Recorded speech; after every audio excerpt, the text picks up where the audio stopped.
Romy Dilaw, at nirereklamo yung kanyang misis na nagpaalam lang daw po na ihahatid daw nito ang nanay niya sa probinsya, pero hindi na nga po bumalik.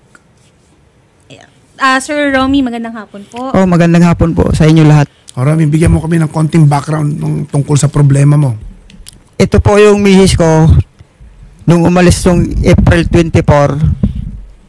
Di nagpaalam sa amin. April 24 pa? Opo. Yung last year po.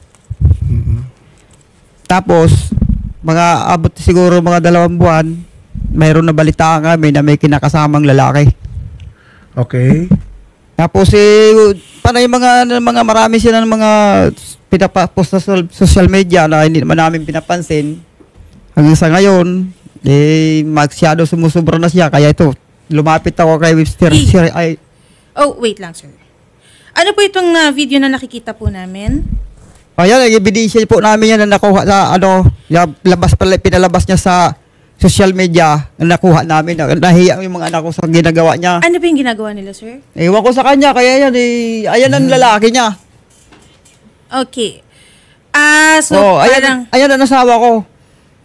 Ayan ang asawa ko na malandi. Lahat na paratang niya sa akin, ginawa niya, tapos sabihan niya ako, maganda ng utak ko. So, base dun sa video, nakahubad yung pantaas, yung lalaki, at si misis po, parang naglalaro sila, sir. Parang... ayun ang ginawa nila, hindi ko alam. Basta ayun ang nakuha namin sa social media. Sabi namin na, hindi namin nasa kanya yan. Bahala siya kung anong ginagawa niya dyan. Basta nakikita ng mga anak ko. Siyempre, nahiya yung mga anak ko sa ginagawa niya. Dapat, kung gagawa siya kalukuhan, hindi siya nagpupos ng ganyan. Romy, sige, tanungin kita. Kailan kayo huling nagkita ng asawa mo? Noong April 24 po, April 21, nasa trabaho ko yung nagtatulog. Wala naman kami away kasi pinangaralan ko na ngayon kasi nahulihan namin siya ng nahinulihan siya ng anak ko ng palitan nilang chat ng lalaki. Gaano katagal na kayo kasal? 30 years ho, sir. 30 years na? Opo. Ilan taon na yung mga anak nyo? Ang panganay ko, magti-30. Ilan ba anak nyo? 3 po. May apo na ako isa. 30 years apo, no? Sige. Ilan ang anak nyo ulit? 3 po. Siya, bago yung pag-alis niya ng April, ano nga pala ang paalam niya sa'yo nung April 24? Hindi na nagpaalam sa amin. Ang alam ko noon, magbibili ng salmin ng mama niya. Kasi binigyan ko ng 2,000 yung mama niya para magbili ng salmin. Taga saan ba kayo? Saan kayo nakatira? Sa Antipolo po. Magkasama kayo sa bahay noong April 24? Opo. bago yung April 24 na yan, ano yung mga insidente na magiging pangitain natin na nung April 24 siya na lang ay biglang maglalaho o mawawala? Wala na kami simula nung April 24, mga chat-chat na lang yan sa mga... Pero bago mangyari yung April 24, kayo ba ay nag-aaway? Ikaw ba ay nakita mo siya ng mga ebidensyang may lalaki siya? Na para masabi mo na nung April 24, yung paglayas niya ay konektado doon sa mga... nahuli mo sa kanya bago mangyari yon. Ano yun? Simula nung April 24, nung bago sila dumating to April 24, galing siya sa probinsya. Okay. Kinuha niya yung mama niya. Ngayon, nung nasa probinsya yan, nabuksan ng anak ko yung Facebook niya. Doon nahuli ng anak ko na mayroon siyang kachat na lalaki. Okay. Tapos pagdating dito, kinumpronta ko po siya. Kinausap ko siya, tapos ang mga anak ko, kinausap ko siya. Pinanong namin sa isang kwarto, nandun kami lahat ng mga anak ko. Nag-usap-usap kami. Kasi nahuli na siya na siya ng lalaki. Itong Facebook na nakita mo, yung video na yan, nakuha sa Facebook yan? Opo, sir. Kanino Facebook? Doon sa mga friends niya po. Mga maydi niya. Okay. Alam mo kung saan yun, yung lugar na yun? Opo, sa barangay Mapuyo po. Paano mo nalaman na saan? Barangay Mapuyo? Opo. Antipolo City rin? Kawayan Leyte po. Kawayan Leyte? Opo, probinsya. Pero kayo, sa Antipolo kayo nakatira? Sa Antipolo po kami. Paano mo nalaman na yun ay nangyari doon sa Leyte? Kasi yung nakausap ko yung ate niya doon, tinanong ko kung saan nakatira yung lalaki na yun. Okay. Sabi niya, taga Mapuyo. So, yung lugar na yon, loob ng bahay ng lalaki? Sa loob ng bahay siguro ng lalaki yun eh. Sa pagkaalam mo, paano sila nagkakilala ng lalaking yun? Kasi noon pa yun, magka-chat na sila eh. Pero napapansin ko ng misis ko, may ka-chat talaga. Hindi ko kinumpronta ko siya. Kasi pag nauwi ako ng bahay, galing sa trabaho, mag-chat siya. Pag inaano ko siya, tumatalikod sa akin. Okay. So, Tapos, Romy, anong gusto mong mangyari? pakulong ko, sir. So, para mapakulong mo yan, kailangan mong kasuhan ng, ang nakikita kong pwedeng ikaso mo dito ay adultery. Yun yung pakikipagsiping ng isang babaeng may asawa sa ibang lalaki. Opo. Okay? In short, kailangan, when you say kasiping, meron tayong tinatawag na sexual intercourse, ano? At yun ay ifa-file mo kung saan nangyari yung pagsisiping nila. Okay? Ngayon, sa ngayon kasi, baka kailanganin pa natin ng mga ebidensya pa. Okay? Para matulungan ka namin. Pero mas maganda siguro kung, Shari, masabi ko off-air kung ano Yes, pa po. makakailanganin natin, ha? Okay po. Mag-uusap tayo pagkatapos nito, Romy, ha? Okay. Merong evidence, attorney, dito, merong screenshot na ang tawagan po nila is mommy and daddy. Yes po, yes po. At base po dito sa screenshot, attorney, mukhang nagkikita talaga sila. Okay, kasi Opo. ganito yan. Hindi supisyente na alam nating nagsisiping sila. Kailangan ma-establish natin kung saan nangyayari yun. Diba? Kasi importante sa pagpa-file ng isang kaso, ma-establish natin na may ebidensya rin tayo kung saan nangyayari yung krimen o yung pagsisiping nila. Kasi doon mo kailangang i-file ito. Okay? Base sa kwento mo, no? Lahat yung parang hearsay lang.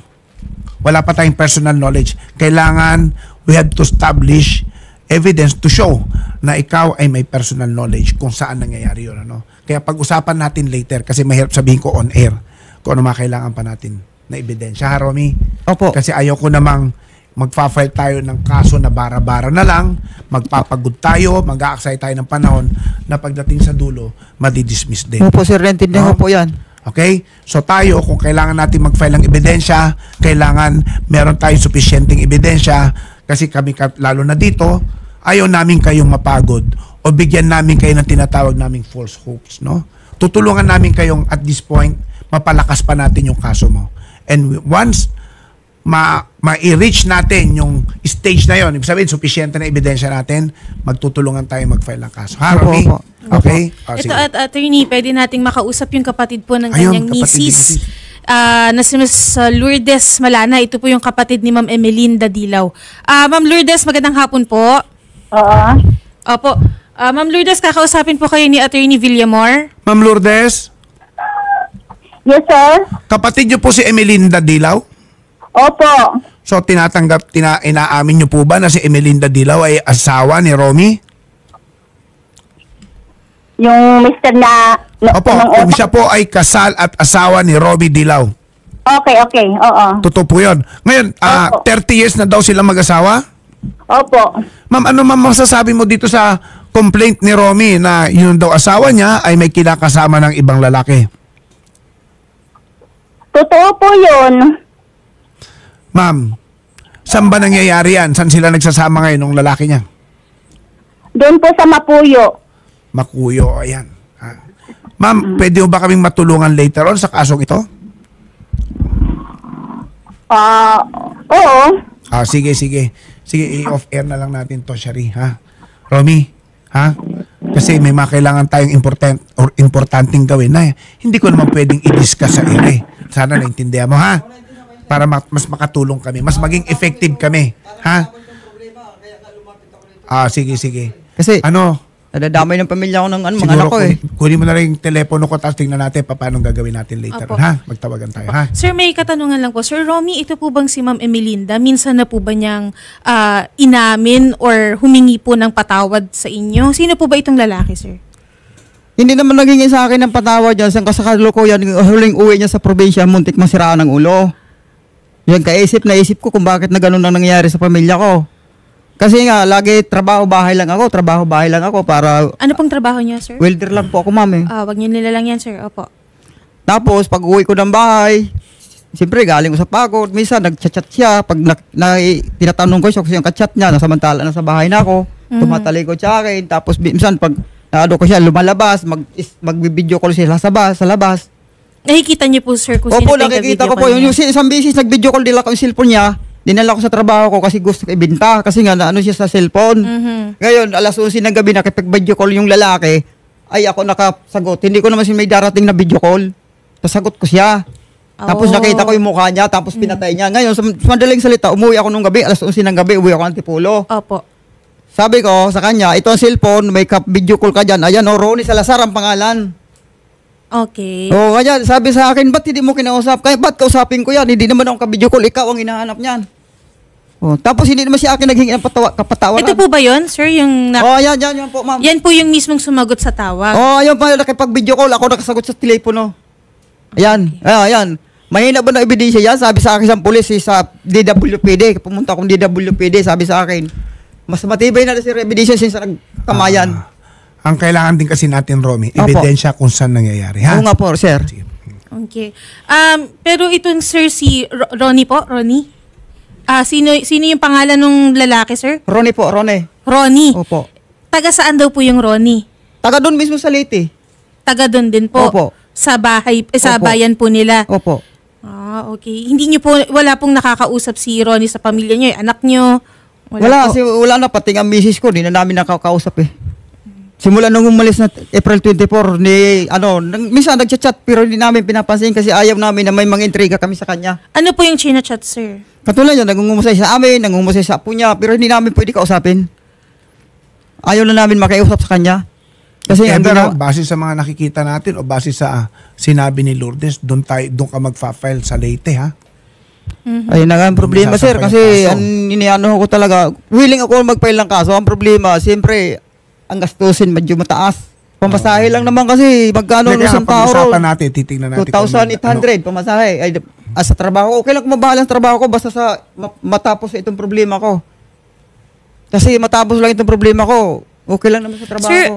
uunahan ko na po bakit tingin niyo po ay pinagpalit po kayo ni Ma'am Emelinda? Yan nga, hindi ko alam, ma'am, eh. Kasi kung tutusin, simula ng 30 years, wala naman akong naisip na kung anong kasalanan kong ginawa sa kanya. Meron po ba kayong history ng pambababae?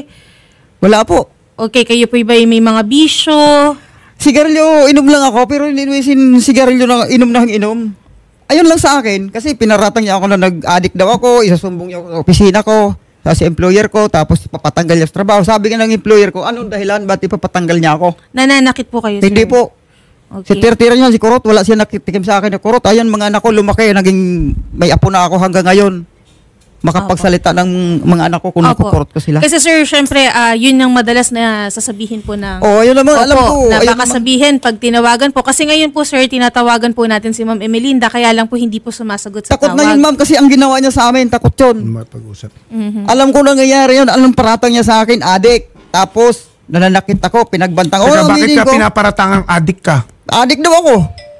Hindi ko alam kung anong paratang niya sa akin ng adik. Adik siguro sa katatrabaho, sa willing sa pagpalaki sa mga anak ko. Ay, baka yung ibig sabihin niya.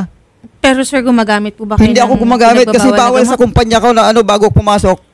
Hindi ako pwede na kasi may trabaho kami sa niyo, kumpanya Romy? ko. Anong trabaho mo? Welder po. Welder.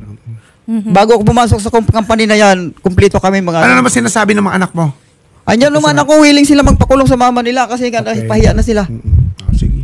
Okay. Kaya ngayon, gusto na pa-order. Sabi niya mga anak ko, Papa, kung pwede, hindi pwede pakita ang makwa namin. Maari lang. Sabi namin, wala na tayong pagpilian dito kasi siya nag-uuna ng kahiyaan sa atin eh. Okay. Sir, si Ma'am Emelinda kasi ngayon, I'm sure nakikinig yan. Gayon Alam din ko yung kanyang nakikinig yan. partner niya. Meron po ba kayong imemensahe sa kanya? May sir? mensahe ako, magaling kong asawa. Kung gusto mo na walang problema, mag-adalment ka, agad-agad pirmahan ko. Para matapos itong problema. Kung ayaw mo, ipapakulong kita. Ba't hindi pa ikaw mag-file ng annulment? Ay, hindi ako pwede mag-final naman, sir. Alam mo kung bakit? Hindi naman ako lumaya sa bahay eh. Siya ang umayaw eh. Ako nakapirmis ako sa bahay. Nakapirmis sa trabaho ko. Medyo iko-correct kita dyan, ha. Pagdating sa annulment Oo, sir. kasi pwedeng ikaw rin mag-file. Ang ground natin, psychological incapacity. Pero hindi ako magpapile Pero yan. Ako siyempre- magagastos. Magkano ang gastos sa annulment? Kulang-kulang 200,000. Ngayon kay siya mapira, kaya sabi niya sa akin noon, hanapan niya akong lalaki na nakahiga daw sa pira. Sa panahon ngayon, makakita ba siya lalaki na nakahiga lang siya sa pira? Tama. Well, inuulit ko po, Hindi sa ating mga matarantaduhan niya yan. So, tanda mo, Romy, ha? Opo, sir. Kaya gano'n na naging advice ko sa'yo kasi hindi sufisyente na may ebidensya tayo ng pagtatalik. Kailangan may ebidensya din tayo kung saan nangyayari yung kanilang pagtatalik, ha? Kaya tama-tama nandyan na si Lourdes Malana. Oo, kapatid Kaya niya medyo yan. Ayun, willing siya makakatulong magtestigo atin sa yan, amin. Kasi hindi naman pwedeng mag-file tayo ng basta-basta kung saan ka Oo nga, nakatira. sir. Madidismiss lang yung kaso, ha? Naiintindihan ko yan, sir. Mo. Sige. Okay. Sige po. Bigyan mo na yung number ko para kung ano Apo. kailangan. Ha? Sir, dun sa lalaki, may mensahe po kayo. Kay Ronnie. Hindi ako na kailangan, hindi na ako ano sa kanya, bahala sila. Basta na akin lang, masolusyonan ng problema. Pakulong ko kayo. Okay. Sige po. Sige. Sige po. Yeah. Magandang hapon Magandang po, hapon. Sir Romy ha. Kausapin ko Okay po, kayo salamat sa inyo po. Sige, Romy. Ma'am, Okay. Pamasahihan na lang po Wala nga namin naman, kayo okay lang. pauwi. Basta sa Sana akin lang, matulungan ka namin sa iyong masolusyonan ng suliranin. problema, tapos ha. Mhm. Kasi nag-ababahal ang trabaho namin ng mga bata. Hindi na namin sila kailangan sa buhay namin. Okay, galit na galit si Sir Romy. Hindi, tsaka Attorney. siya lang talaga pwede mag-file niya kasi adultery. Yes po. Ramdam mo yung galit. Yes po. Ano po yun? Ano po? Okay, Hindi ko lang bumalik po si Sir. maintindihan kung ang lalaki kasal sa una. Kung gusto mo, Ronnie, manghanap ka ng babae na hindi ka masisira ng pamilya. Tarantado ka. Okay. Pumunta ka rito. Mag-draw tayo. Ay, sir. Wag niyo nang hamunin ng ganun, sir. Oo, hindi na ho maganda yun, sir. Wag niyo nang Hindi hamunin. kasi, alam mo na, pasensya na kayo sa lukso ng ano ko kasi Oo. laki ng panluloko sa akin. Romy, Kaya pasensya na po kayo kung nagkasalita ko ng gano'n. base doon sa sinabi mo, gusto kitang advisean ha. Opo. Huwag mong ilalagay ang batas sa iyong mga Ah, kamay. okay, wala sa akin, Baka sir, ikaw pang mapasama at makulong dahil sa gagawin. Pasensya na po kayo, sir. Sige. Siyempre, sa sobrang paghinanakit ko sa pamilya ko, ang gusto ko hindi masira, ito na ngayon ang nangyayari sa buhay ko. Oh, simulan nung trabaho, wala akong ginawa, kundi mapakain ng mga anak ko sa marangal. Palakihin ko na maayos, na may takot sa Panginoon. Ayan lang sa akin naman, sir. Okay, sige. Wala naman akong ibang intention sa mga anak ko, basta maayos lang ang pamilya ko. Okay. Okay na, thank you sige. po, sir. Okay, sige. Romy. Salamat po, Salamat sir. po. Magandang hapon po. Ayan, okay. Okay, sige po. At newsbreak muna po tayo at magbabalik po ang Wanted sa radyo.